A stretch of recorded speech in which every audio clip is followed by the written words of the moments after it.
નમસ્કાર, CB24 news સાથે હું રેશમા આપનું સ્વાગત કરું છું. અમદાવાદમાં રોજબરોજ બનતા અકસ્માતો ઘટાડવા તેમજ લોકોને ટ્રાફિકમાંથી મુક્તિ અપાવવા માટે નવો રિંગ રોડ બનાવાશે. 2027ના ડિસેમ્બર સુધીમાં આ રિંગ રોડનું કામ પૂરું થવાની શક્યતાઓ છે, જેની પાછળ 2200 કરોડ રૂપિયાનો ખર્ચ થશે. જો તમે ગુજરાતના કોઈ પણ ખૂણેથી અમદાવાદ આવતા હો અને તમને ટ્રાફિક જામમાં ફસાવાની ચિંતા હોય તો હવે તમારે એ ચિંતા કરવાની જરૂર નથી.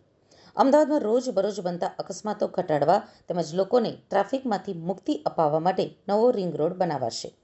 2027ના ડિસેમ્બર સુધીમાં આ રિંગ રોડનું કામ પૂરું થવાની શક્યતાઓ છે, જેની પાછળ 2200 કરોડ રૂપિયાનો ખર્ચ થશે.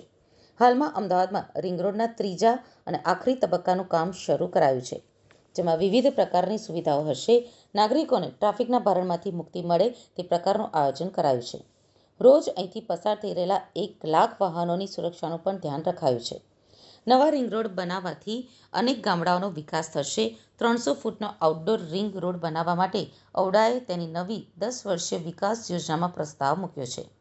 આ રોડ 9 ગામોમાંથી ડેડિકેટેડ ફ્રેટ કોરિડોરના અંતરે પસાર થાય છે. ઔડા વિસ્તારનો નવો ડીપી બનાવવાની કાર્યવાહી પણ હાથ ધરાઈ છે. હાલમાં ઔડામાં સમાવિષ્ટ ગામોના વિસ્તારને આધાર તરીકે લઈને તેને ધ્યાનમાં રાખીને જ આગળ વધવાનું નક્કી કરાયું છે.